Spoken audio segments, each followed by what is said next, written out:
Oui, honnêtement, depuis mon arrivée au gouvernement en septembre dernier, je n'ai à aucun moment pu ressentir de discrimination de ce côté-là. C'est vrai qu'il y a des femmes politiques qui s'étaient senties discriminées au sein de l'hémicycle, etc. On se rappelle Cécile Duflot, par exemple, il y a encore quelques années. Vous pensez que ça a avancé? Je pense que c'est parce qu'aussi elles ont porté ce combat sur la place publique, parce qu'on en a parlé, que nous aussi on peut bénéficier aujourd'hui de conditions qui sont, à mon avis, à mon goût, paritaires entre les femmes et les hommes, en tout cas dans les institutions et au sein de ce gouvernement. Alors à la veille du 8 mars, nous allons aussi parler ensemble.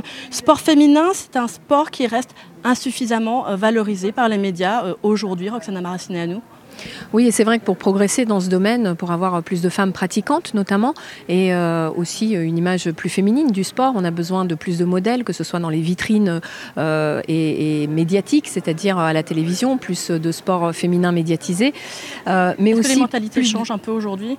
Ou pas encore, ou pas assez vite? Oui, alors jusqu'à maintenant, c'est vrai que les journalistes mettaient en avant le fait qu'on n'avait pas assez de résultats à haut niveau des filles, et c'est pour ça qu'on ne pouvait pas passer des événements sportifs d'ampleur internationale à la télé. Aujourd'hui, il y a des femmes performantes, et nous, on fait ce qu'il faut aussi pour qu'il y ait plus de sportifs de haut niveau, et qu'aujourd'hui, plus de femmes s'engagent dans ces carrières sportives. C'est pas évident, parce qu'il y a le problème de la maternité, il y a aussi le problème du double projet, études et sport, et on sait que les jeunes filles sont plus sensibles et sont moins enclines à se dédiées à une carrière sportive et laisser tomber leurs études à côté. Et c'est aussi en ça qu'on agit aujourd'hui au ministère, pour pouvoir proposer ce double sportif et les accompagner au mieux pour qu'elles puissent être la vitrine pour plus de femmes dans le sport. On est à quelques mois de la Coupe du Monde de football féminine. Est-ce que vous comptez sur cet événement pour susciter un engouement et peut-être plus de vocation aussi dans le football féminin ?